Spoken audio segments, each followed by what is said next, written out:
Señor les bendiga, hermanos, en esta tarde. Vamos nosotros a continuar con el estudio del libro de Daniel. En esta oportunidad, como hemos entrado en la segunda parte del libro de Daniel, una parte que hemos dicho de escritura apocalíptica, con símbolos, pero muchas de las cosas que están aquí registradas en el libro de Daniel han sido claramente reveladas. Ya hemos visto el sueño de Nabucodonosor, revelado por Dios a Daniel y explicado claramente. Y hemos entrado también ahora en los capítulos 7 y 8. Hemos dicho en el capítulo 7 y en el capítulo 8 es una mera repetición de lo que hemos visto en la imagen que vio Nabucodonosor en su sueño del capítulo 2, donde se habla de cuatro reinos, y luego del quinto, que es el reino de Dios.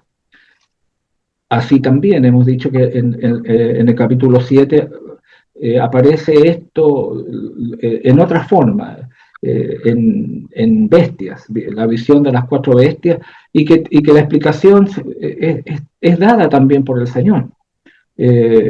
Así hemos visto en el capítulo 7, versículo 17, donde está la explicación de esta visión que le fue dada a Daniel en el primer año de Belsasar, rey de Babilonia. Hemos dicho que el libro de Daniel no está cronológicamente. Tenemos que volver al capítulo 5, donde nos habla la caída de Babilonia, hablado y manifestado tanto por los profetas de Dios como Jeremías, como Isaías, en que se refería de este tremendo reino, el más poderoso, que iba también a ser destruido e iba a ser acabado de la misma forma en que él había llevado cautivo y destruido a Judá y destruido Jerusalén y sus muros y todo.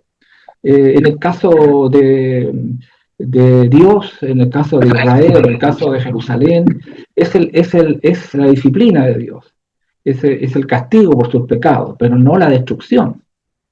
Pero en el caso de Babilonia iba a ser completamente distinto, era la destrucción, el fin, el término de los caldeos, pero no así de su nación. En el caso de Judá, en el caso de Israel, era simplemente este juicio de Dios por causa de sus pecados. El plan de Dios continuaba desarrollándose en la misma forma, por supuesto, con nuevas formas, pero el plan de Dios continuaba. Israel y Judá iban a continuar, pero no así en el caso de Babilonia. En el capítulo 7 del libro de Daniel, en el versículo 17, hemos visto la explicación. Y cuando Dios da la explicación, es inútil nosotros tratar de explicar detalles y de alguna manera de la que está contenido acá en la visión. Lo que Dios dice es suficiente. A veces, como decía, dicho yo, y así lo entiendo, uno trata de buscarle detalles, de interpretar cada detalle de lo que está acá en las visiones. Pero es más simple de lo que nosotros pensamos. En el caso de la interpretación del capítulo 7 del libro de Daniel, dice que estas cuatro grandes bestias son cuatro reyes. Eran cuatro reinos que se levantarán en la tierra. Es igualmente en el caso el sueño que tiene Nabucodonosor, con ese deseo que él tiene de conocer el futuro de lo que va a venir. El Dios del cielo manifiesta este futuro, porque el futuro está en las manos de Dios. La historia está en las manos de Dios. Dios tenía un plan que cumplir, y dentro de ese plan esto iba de esta manera, iba a desarrollarse. Y luego el versículo 18, después recibirán el reino los santos del Altísimo y poseerán el reino hasta el siglo eternamente y para siempre. Como hemos dicho, en la misma forma que hemos leído Daniel 2, versículo 44.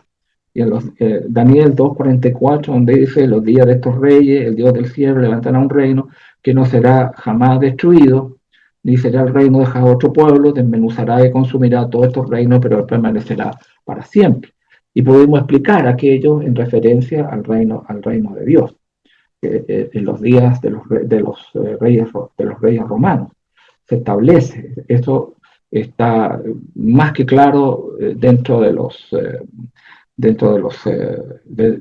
evangelios. Específicamente hay mucho que decir del reino en el evangelio de Mateo. A veces uno toma el libro de Mateo y lo desarrolla rápidamente, porque ese fue el punto de Mateo. Es un escrito hacia el pueblo judío para explicar el reino. Y uno comienza, por ejemplo, por así decirlo, esto es una cosa anexa. Mateo capítulo 3, versículo 2, la predicación de Juan el Bautista, él dijo: arrepentidos porque el reino de los cielos se ha acercado.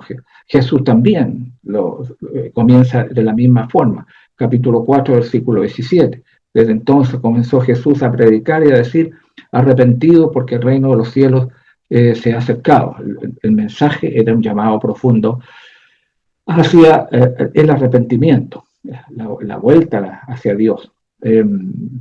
Es interesante que el reino comienza con el arrepentimiento, y si uno lee Lucas 24, en los últimos versículos, el llamado de Dios es también al arrepentimiento.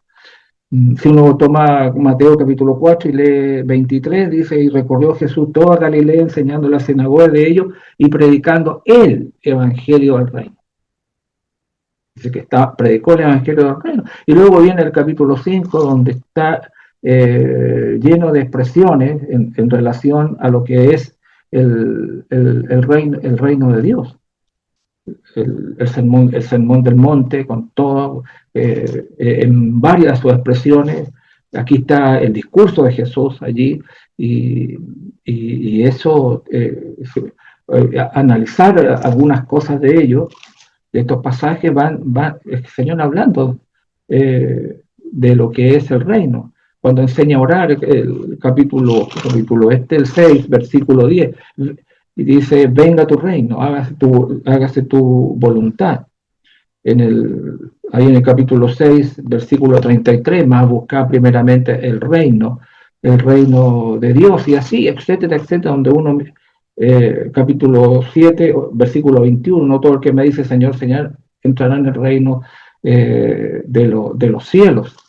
Y esto está lleno, donde uno lo ve en el Evangelio de Mateo, donde Jesús está predicando el reino de los cielos, hasta que tenemos el pasaje de Marcos capítulo 9, versículo 1, donde nos señala cuándo había de venir el reino.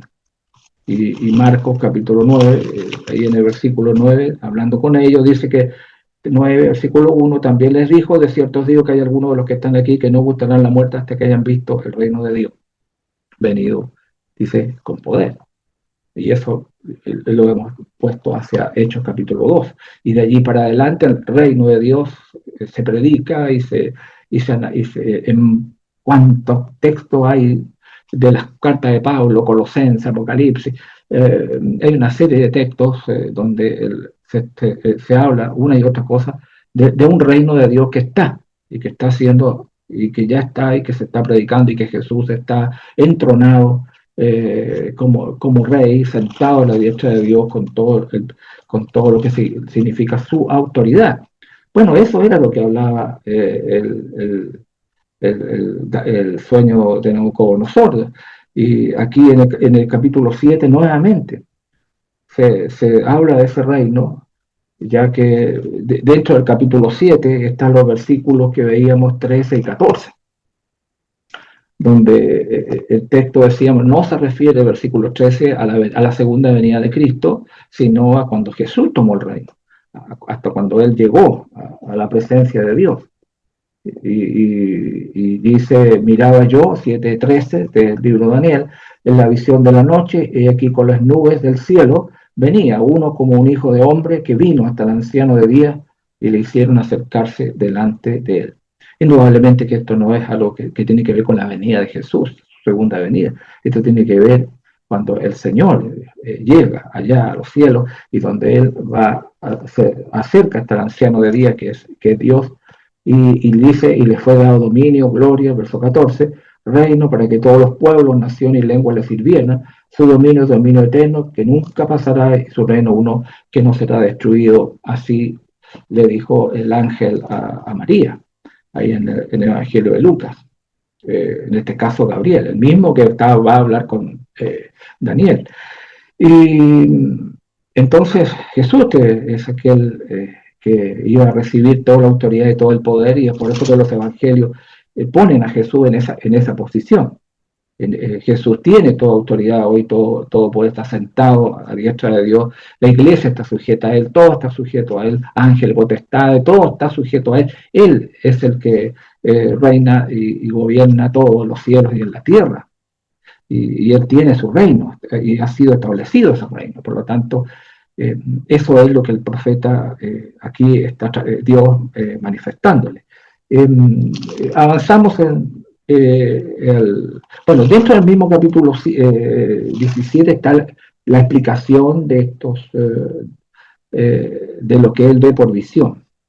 Hemos dicho que Daniel tuvo un deseo de saber la verdad acerca de la cuarta bestia. La cuarta bestia, dijimos que no tiene otra cosa que ver que la cuarta bestia que está en el sueño de Nabucodonosor, y eso representa al imperio romano.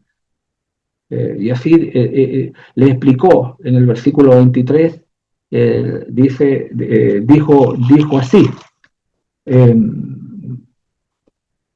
dijo así, la cuarta bestia será un cuarto reino en la tierra, que es idéntico al que se explica en el sueño de Nabucodonosor. Será diferente de todos los otros reinos, de toda la tierra, devorará, trillará, despedazará. Pero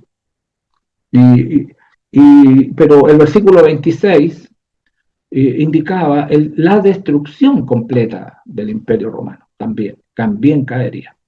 Pero se sentará el juez y le quitarán su dominio, para que sea destruido y arruinado hasta el fin. Esto le iba a suceder a Roma también.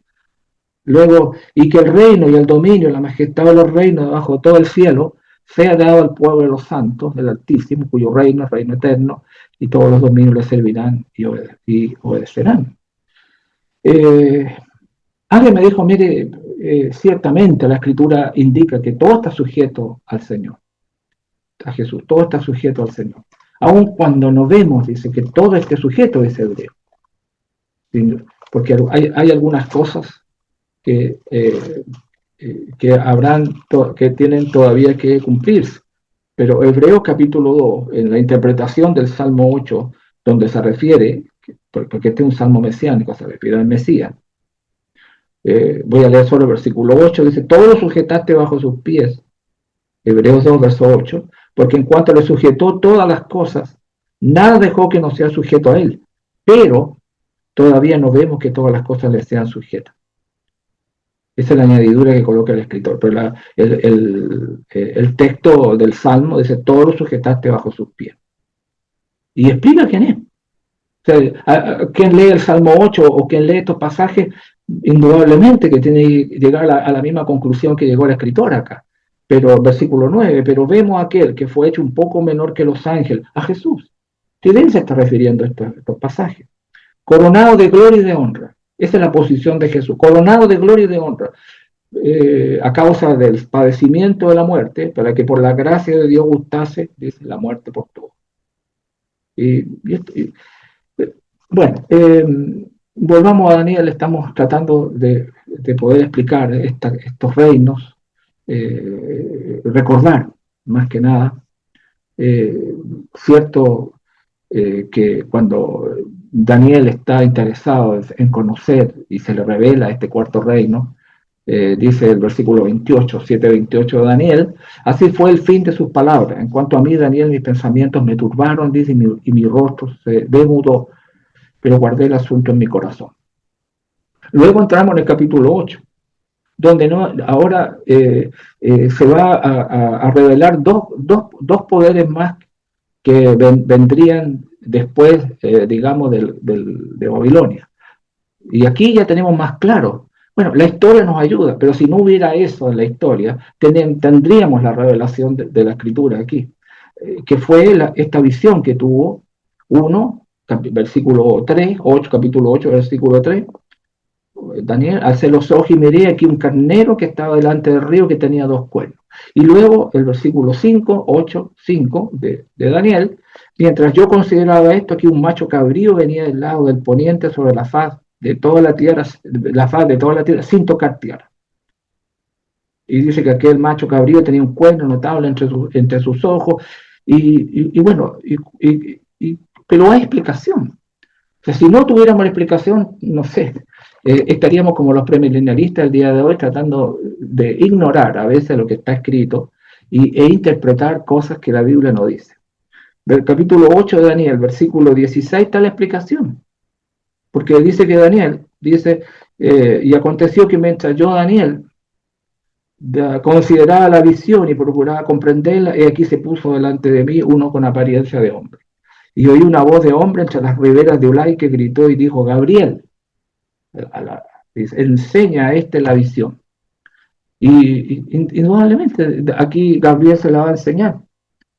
Dice el versículo 20, decíamos, que le explicó, el carnero le dice que viste, que tenía dos cuernos, le dijo, mira, estos son los reyes de Media y de Persia, punto.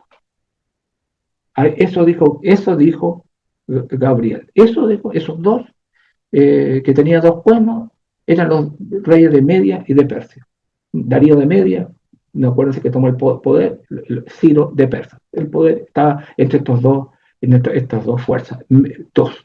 Y significaba Media de Persia. Ahora, el macho cabrío que vendría representa es el rey de Grecia. Y el cuerno grande que tenía entre sus ojos el rey primero. O sea, todo tiene que ver con Grecia, dijimos que tenía que ver con toda la formación de ese gobierno que iba a gobernar la tierra, y que iba a destruir a los medios de los persas. Los caldeos cayeron, los medios de los persas tomaron el poder, pero los medios persas también iban a desaparecer.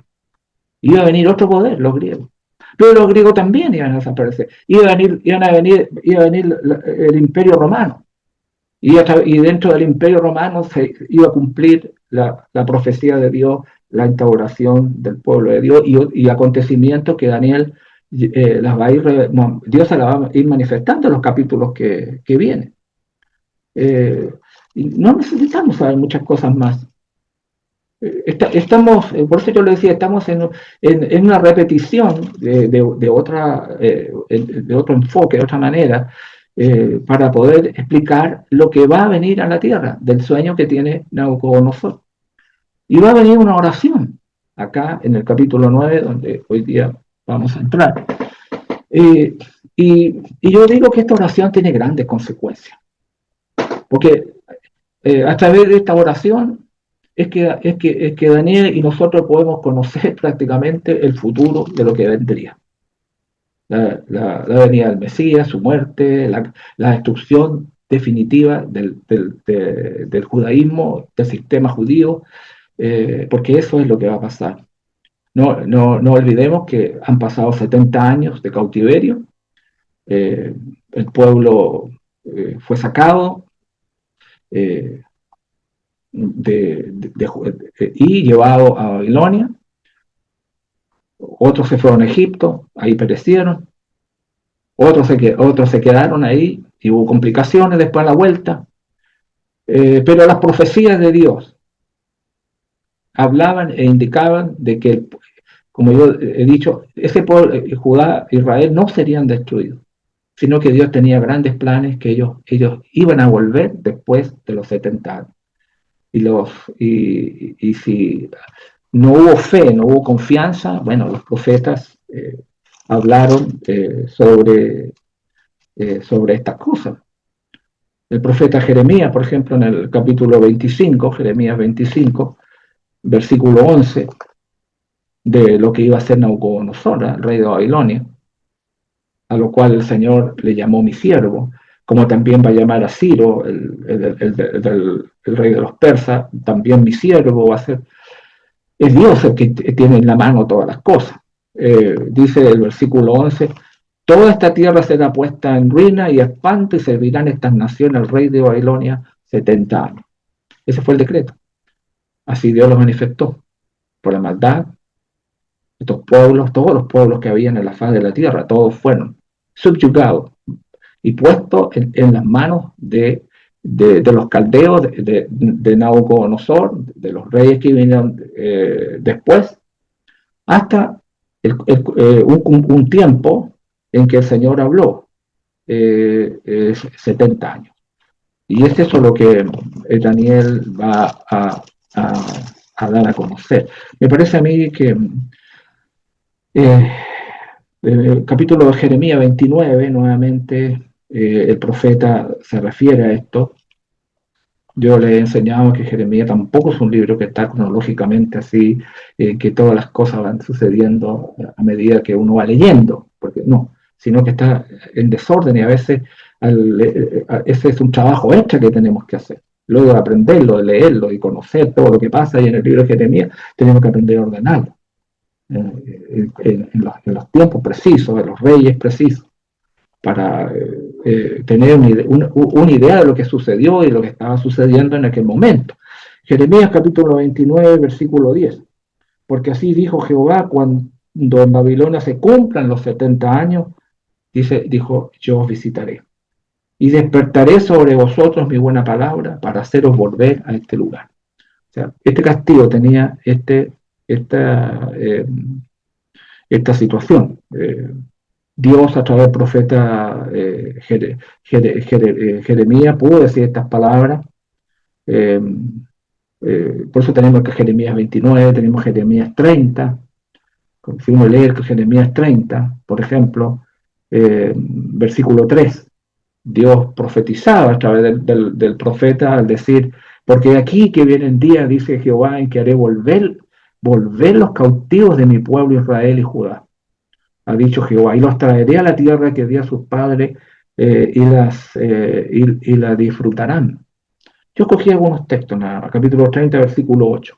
En aquel día, dice Jehová de los ejércitos, yo quebrantaré su yugo de tu cuello, se refería a Babilonia, y romperé tu coyunda y extranjeros no lo volverán más a poner en servidumbre, sino que servirán a Jehová su Dios y a David su rey, a quien yo les levantaré.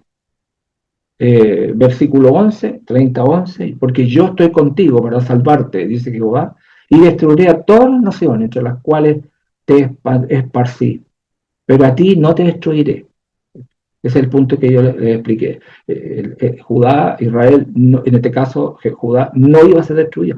Dios dijo así, a ti no te destruiré, sino que te castigaré con justicia. De ninguna manera te dejaré sin castigo. Pero en relación a los pueblos, los caldeos iban a desaparecer. Los medios de los persas, completamente. Los griegos y luego los romanos. Es así es lo que está escrito en la palabra del Señor. Bueno, todos estos capítulos 30, 31, y nos hablan de esta restauración con promesas mesiánicas estupenda. Así que sigan leyendo la escritura, todos estos libros van a poder ayudar a entender lo que está, esta parte que está sucediendo. Aquí hay muchos años que tienen que cumplirse, ¿no? Aquí hay muchos años que se tienen que cumplir. Bien, vamos al capítulo 9. Esto ocurre, esta oración sincera, esta oración de un siervo de Dios, una oración que cumple con todos los estándares de una buena oración. Porque tiene oración, porque tiene confesión y tiene petición, que es una buena manera para poder nosotros presentarnos a la presencia de Dios, aprender a orar. ¿Cómo poder orar? Orar con Dios es presentar argumentos a Dios, argumentos poderosos, como la palabra de Dios, por ejemplo. Los hombres de Dios, cuando han orado, han presentado a Dios argumentos de la palabra de Dios. Eh, Dios nos ha creado en esa forma para que nosotros pudiéramos de comunicarnos con Él, hablar con Él, pero hablar en forma inteligente. Es inaudito a veces que uno se ponga a orar y al final termine casi dormido, hablando puras tonteras en la mente. ¿Cómo piensa que Dios le va a escuchar o va a responder? No tiene sentido. Dios tenemos que argumentar, tenemos que decir las cosas con claridad. Eh, Me gusta Job. Job es una persona que argumenta con Dios. Y es un tremendo libro que nos enseñó el hermano Efraín y que contiene todas estas tremendas verdades, y esos libros hay que repasarlo. Todos los libros que hemos estudiado, que hemos analizado, hay que volverlo a ustedes, leerlo, repasarlo, porque a veces uno toca cosas, pocas cosas, algunas cosas más importantes que a uno le parecen que puede ser bueno para la enseñanza de los hermanos, pero a veces hay cosas que van quedando. Y se necesita reestudiarlo, estudiarlo, reestudiarlo, para que eso quede grabado en la mente y bueno, y tenga la palabra de Dios yo morando en mi corazón. Entonces, en el primer año de Darío, hijo de Asuero, de la nación de los Medos, que vino a ser rey sobre el reino de los caldeos. Yo no quiero hacer complicaciones, porque cuando uno lee libros y lee interpretaciones y cosas a través de los años, se dicen muchas cosas de Darío. eh, yo voy a dejar aquí tal como está, pero yo sé de que aquí hay algo más. El año primero de Darío, hijo de Asuero. El Asuero ya lo estamos conociendo en el caso de Esther. De la nación de los Medos, dice, primer Darío, de los Medos, porque Ciro era persa, Darío era de los Medos, que vino a ser rey sobre el reino de los caldeos. Los caldeos cayeron, vino entonces los Medos y los persas a tomar el poder. Darío tomó el poder. En el año primero de su reinado, nuevamente dice, yo, Daniel, miré atentamente en los libros el número de los años de que habló el Jehová el profeta Jeremías. O sea, hasta ese momento estaban cumpliéndose los 70 años que habló el profeta Jeremías. Hemos dicho, si alguien que es estudioso de la Biblia, de la palabra de Dios, es Daniel. Daniel, ahí está, atentamente. Mira, cuenta, saca conclusiones, cuánto tiempo ha pasado, y dice, Jeremías, el profeta, habló 70 años. Estamos a punto de que se produzcan grandes acontecimientos en favor del pueblo, en favor de la nación.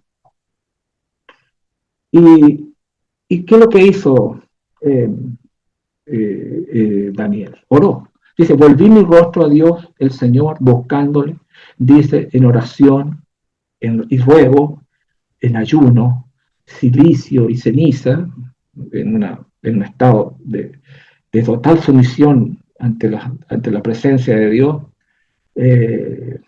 de hablar con Dios sobre el tema. Y dice, oré a Jehová mi Dios.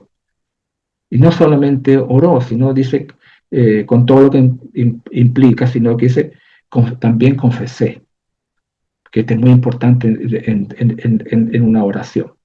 Una oración tiene que tener acción de gracia, tiene que tener alabanza, tiene que tener también esta oración y también esa confesión. Hay diversos tipos de oraciones, bueno, muchas veces formas, el contenido. Así lo hemos estudiado en el 1 Timoteo capítulo 2. Él oró y confesó. ¿Y qué es lo que oró y confesó? Dice el versículo, Señor, primeramente adora al Señor, reconoce a Dios quien es, Dios grande, Dios es grande, digno de ser temido también, y que Él guarda el pacto y la misericordia específicamente con los que le aman, que guardan sus mandamientos. Eso era lo que estaba escrito en la revelación que Moisés dio al pueblo. Era un Dios grande, el temor es una de las palabras muy importantes dentro de tanto el Antiguo Testamento como el Nuevo Testamento, el temor a Dios. El reconocer quién es, a quién nos estamos acercando, y que Dios es fiel. Es fiel con los fieles. Y también es severo y justo, porque yo siempre uso la palabra justo, porque los que recibieron el juicio de Dios dijeron justo eres, Señor. No, porque al contemplarse, al mirarse a sí mismo, se podían dar cuenta de que si le habían sucedido estas cosas es porque realmente si le habían sucedido era porque Dios es justo con ellos. No, Dios no hizo algo que podamos decir, oh, que injusto fuiste Dios en hacer las cosas. En las cosas que suceden, que nos ocurren, que a veces no son gratas para nosotros, hay que reconocer, hay que hacer una mirada profunda al corazón. Eso es muy importante para el Señor, de mirarnos a nosotros mismos, examinarnos a nosotros mismos, ver. Y si algo ha sucedido, reconocer que Dios es justo por las cosas que nos suceden. Dice la Escritura, y en el versículo 5 se incluye al pueblo. Daniel lleva al pueblo de Dios a la presencia de Dios, incluyéndose él. Es por la palabra hemos pecado, hemos cometido iniquidad, hemos hecho impíamente, hemos sido rebeldes, no hemos apartado tus mandamientos y tu ordenanza. Esta ha sido nuestra vida. O sea, está reconociendo prácticamente la vida, casi un 90% de todos los libros del Antiguo Testamento que hemos leído y analizado, de ver a un pueblo rebelde que no oye, que no escucha, que no hace la voluntad de Dios, que no guarda el pacto, que no guarda los preceptos, los estatutos y todo lo que Dios ha ordenado. Sino, ahí estaba la bendición en la ley. Ya hemos visto las bendiciones que recibían al guardarla y también todas las maldiciones que vinieron por causa de por qué no guardaron la palabra de Dios. Dios es justo. Por eso hemos estudiado Lamentaciones y de todo lo que sucedió. Terrible, horrible. Una tragedia muy grande. A hombres, mujeres, niños y todo lo que sucedió. Y de estos jóvenes, imagínense, llevados a Babilonia y a cientos y a miles que nunca más volvieron a su tierra. Las generaciones que vinieron después volvieron. Bueno, la Escritura dice que sí, reconoce el versículo 6 también, no hemos obedecido a tus siervos los profetas, no lo hicieron. Que en tu nombre hablaron a nuestros reyes, a nuestros príncipes, a nuestros padres, a todo el pueblo de la tierra. No lo escucharon, no oyeron, no quisieron oír, los persiguieron, los mataron, los encerraron, no oyeron la voz del Señor. Y eso no cambió después del Nuevo Testamento, no cambia. No, los hombres de Dios, del Evangelio, dijeron lo mismo al pueblo, duro de cerviz. No oyeron a los profetas de Dios. Ustedes hacen lo mismo. Y dice el versículo 7 nuevamente, entra en la grandeza de Dios. Dice, tuya es, Señor, la justicia. Tú eres justo. Eso te digo yo, siempre se reconoció, tuyo es, Señor, la justicia. Y nosotros, dice, nuestra la confusión de rostro, como en el día de hoy lleva todo el hombre de Judá, los moradores de Jerusalén, e incluye también a la nación de Israel, que fue llevada cautiva por los asirios. Los de cerca y los de lejos, en todas las tierras donde los has echado, a causa de su rebelión con que se rebelaron contra ti. Oh Jehová, dice, nuestra es la confusión de rostro de nuestros reyes, de nuestros príncipes, de nuestros padres, porque lo que hicimos fue contra ti, pecamos. Ahora, reconoce una gran verdad, nuevamente, de Jehová nuestro Dios el tener misericordia y el perdonar. Aunque contra él nos hemos rebelado, pero la misericordia y el perdón son del Señor. No obedecimos a la voz de Jehová, nuestro Dios, para andar en sus leyes que él puso delante de nosotros por medio de sus siervos los profetas. No obedecimos. Todo Israel traspasó tu ley. Este es un reconocimiento en general de varios años de los reyes de Israel. Todo Israel traspasó tu ley apartándose para no obedecer tu voz, por lo cual ha caído sobre nosotros la maldición, como Dios lo dijo, y el juramento que está escrito en la ley de Moisés, siervo de Dios, porque contra él pecamos. Y en el caso de Dios, él ha cumplido la palabra que habló contra nosotros y contra nuestros jefes que nos gobernaron, trayendo sobre nosotros tan grande mal, pues nunca fue hecho debajo del cielo nada semejante a lo que se ha hecho contra Jerusalén. Es cosa, le digo, lean Lamentaciones, cuando estudiamos Lamentaciones. Qué sorpresa fue. ¿Cómo pudo suceder una cosa así? ¿Cómo? Si no, ellos confiaban en el que por tener el templo de Dios ahí, por tener el arca del pacto, nunca nada le iba a suceder. Pero si no está el corazón, si no está el obedecer las palabras de Dios, si no se hace lo que Dios dice, no, nada vale. Es como el mundo denominacional el día de hoy. O como nos puede suceder a nosotros, si no está nuestro corazón convertido al Señor, arrepentido de los caminos de Dios y haciendo la voluntad de Dios cada día, guardando su palabra, haciendo lo que Él ha dicho en este nuevo pacto. Si no lo hacemos así, de nada sirve, nada vale ante los ojos de Él. Si no guardamos su palabra, si no hacemos lo que Él ha dicho, eh, en realidad no sé. Hay tremendas complicaciones en mucho, pero nosotros que conocemos el nuevo pacto, que conocemos la ley de Cristo, porque el Nuevo Testamento es la ley de Cristo, es la palabra de Cristo, es el Nuevo Pacto, Testamento, y tenemos que nosotros guardar las ordenanzas que hemos recibido de parte de Jesús, de parte del Espíritu Santo, a través de los apóstoles, y nosotros tenemos que hacer y cumplir lo que está escrito allí. Y quiero decir, nadie puede ir más allá de lo que está escrito. Así como en el Antiguo Testamento. Nadie más pudo añadir o quitar a lo que era el Nuevo Testamento. El Antiguo Testamento. Así lo señala Deuteronomio capítulo 4, versículo 2. En el Nuevo Testamento es igual. Nadie puede añadir y quitar lo que el Señor ha señalado. No podemos ir más allá. Por eso es que en la autoridad de la Escritura, nosotros, donde Dios guarda silencio, tenemos que guardar silencio. Donde Dios no dice nada, no tenemos nada que innovar. Si no hay un ejemplo, si no hay algo un mandamiento claro que nos indica lo que estamos haciendo está correcto, si no está así, no tenemos ninguna autoridad de parte del Señor. Este pueblo ha caído por no guardar la palabra de Dios. No quisieron oír lo que estaba escrito en la ley de Moisés. Versículo 13, conforme está escrito en la ley de Moisés, todo este mal vino sobre nosotros y no hemos implorado el favor de Jehová nuestro Dios para convertirnos, porque es convertirnos en nuestras maldades y entender tu verdad. Dos puntos importantes.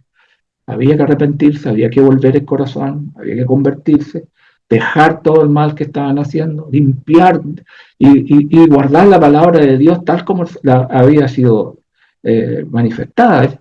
Este va a ser el proceso que va a tener los que van a volver a reconstruir el templo o reconstruir los muros, reconstruir la ciudad. Y eso es lo que van a ver, las tremendas reformas que pone Nehemías, que pone Esdras, en esa vuelta a buscar lo que Dios había ordenado y que no se había cumplido.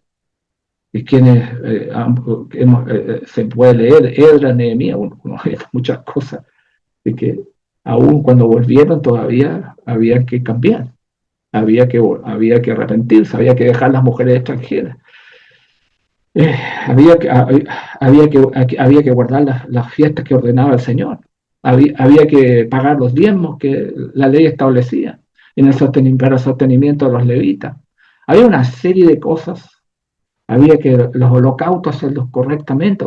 Una serie de detalles que tuvieron que enseñar estos grandes hombres para poder volver el corazón de este pueblo como Dios quería. Había que convertirse. Había que entender la verdad. Y la verdad era la palabra de Dios, la ley de Moisés, a lo que estamos nosotros refiriéndonos en estos pasajes del Antiguo Testamento. Así que si ellos no hicieron eso, no se volvieron, no quisieron buscar la verdad del Señor. Entonces, versículo 14, por tanto, que es la conclusión de lo que sucedió, Jehová veló sobre el mal y lo trajo sobre nosotros, porque es justo, es Jehová nuestro Dios en todas sus obras que ha hecho.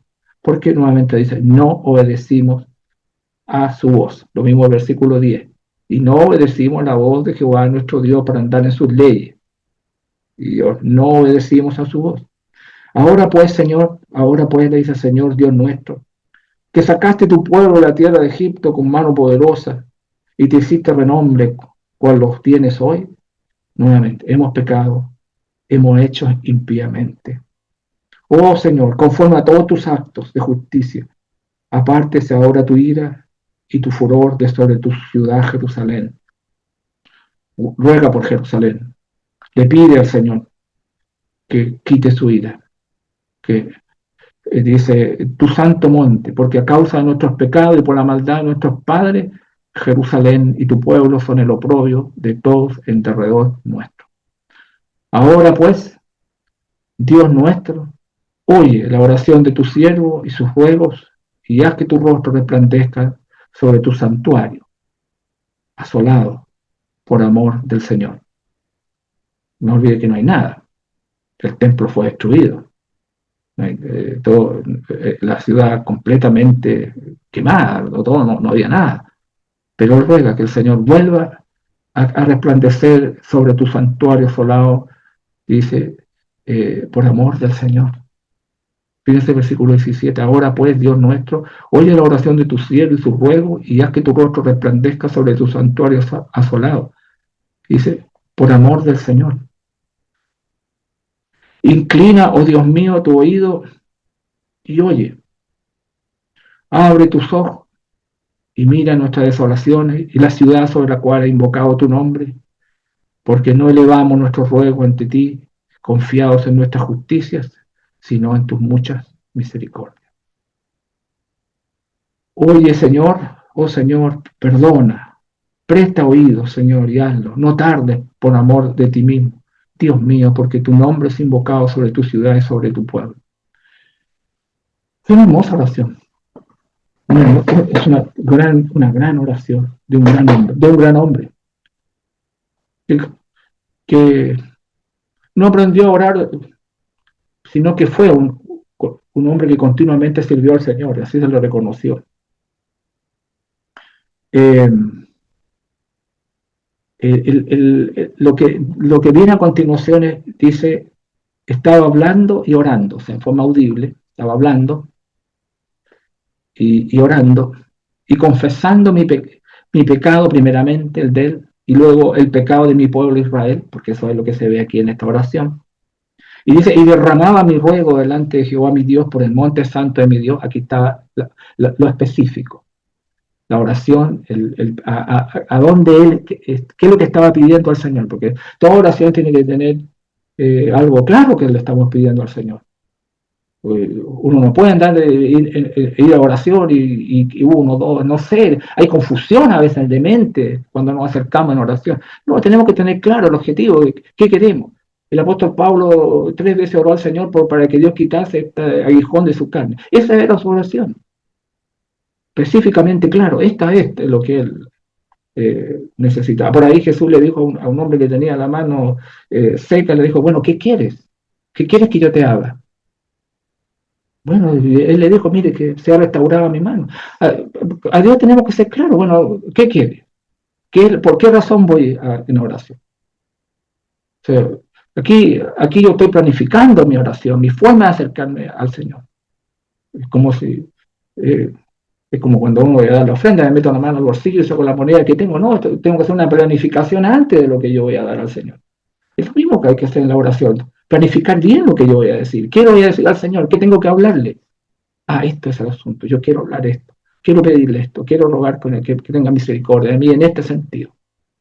Creo que vamos a tener respuestas, porque Dios a veces responde mucho más allá, como dice Efesios, de lo que nosotros pedimos o entendemos. Y el caso de Daniel es esa expresión, porque Dios le va a dar entendimiento, le va a revelar un futuro tremendo de lo que va a pasar.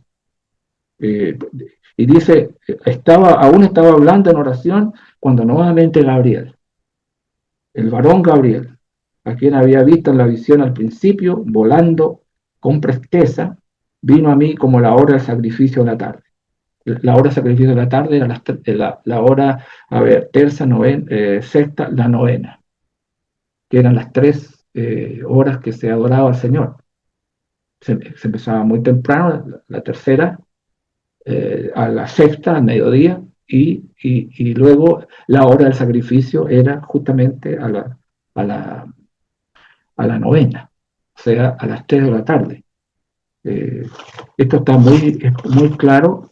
Estas tres formas, en el templo a esa hora se ofrecía el sacrificio, ¿no? El sacrificio hacia Dios, a la hora tercera, a la hora sexta y a la hora novena, que era la hora, por eso dice, a la hora del sacrificio de la tarde, que era a las 3 de la tarde. Si ustedes van al Evangelio de Marcos,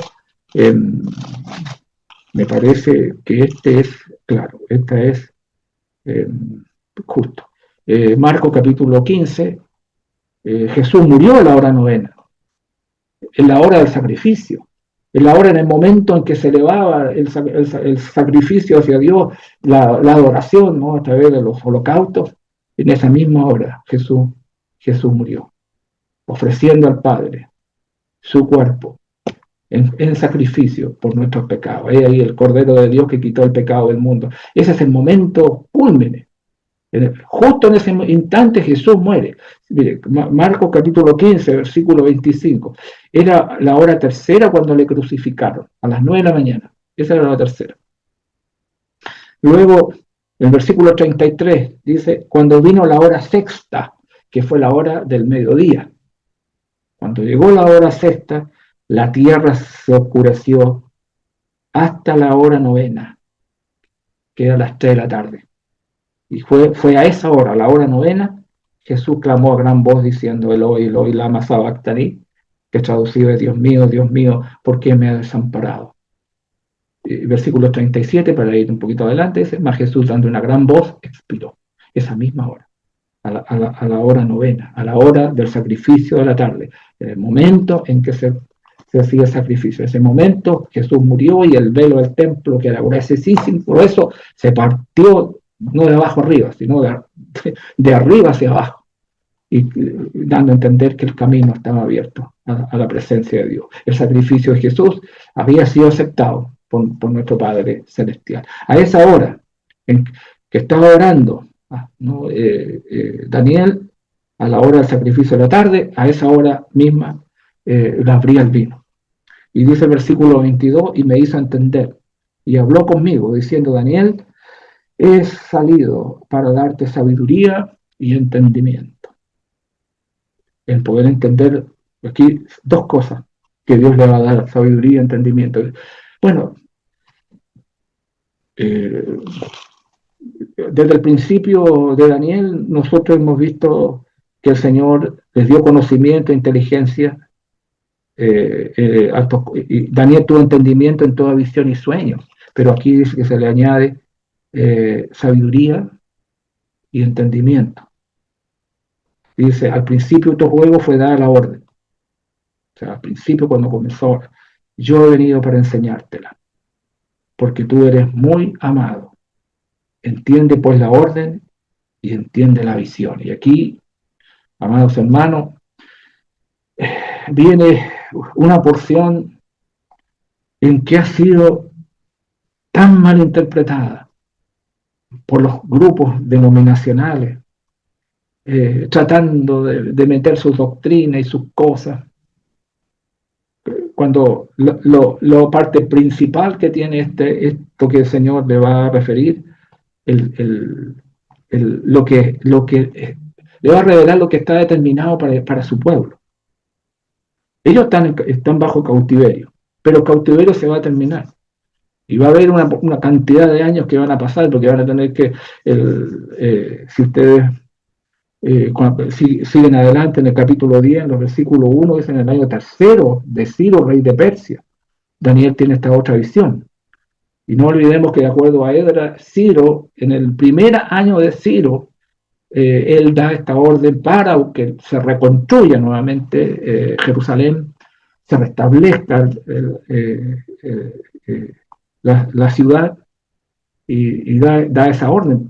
Y ahora va a pasar algún tiempo más, donde Daniel va a tener una visión de acontecimientos que van a suceder, acontecimientos que todavía van a suceder y que van a tener que ver con lo que capítulo 9, versículo 24 hasta el 27, se va a explicar bastantes cosas dentro de los capítulos 10, 11 y 12 del libro de Daniel. Hay 70 semanas, dice la escritura, que están determinadas sobre tu pueblo. O sea, eso es todo, es un periodo de tiempo. Yo voy a adelantar algunas cosas, porque esto necesito una clase total para poder explicarla. Hay al menos 3 interpretaciones de esto. Hay al menos 3 interpretaciones. Nosotros los cristianos, los creyentes, que tenemos una clara cosa, porque aquí se han tratado de explicar años, se han tratado de poner en concordar fechas, y yo les digo, ninguna de esas concordancias han llegado a poder completar, que decir que estas 70 semanas son cuántos años en total. Se ha tratado de explicar, mire, son 490 años, etcétera, etcétera. Y tratando de explicar esto del momento en que el pueblo de Israel vuelve a la tierra, y luego de allí se van cumpliendo ciertas cosas. En verdad no hay nadie, todos han fracasado. Todo eso de tratar de poner aquí la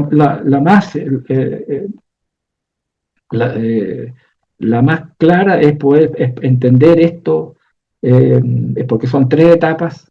Aquí en el capítulo son 3 etapas que se van a manifestar aquí. Primero una de 7 semanas, luego de 62 semanas, y luego por otra semana, que siempre han tratado de que aquí hay un paréntesis, de que aquí hay que esto de arriba tiene un cumplimiento, pero esta otra se va a cumplir, vaya a saber cuándo. No, aquí hay una revelación completa. Aquí hay una revelación que tiene 3 etapas, y que todo esto es más simbólico.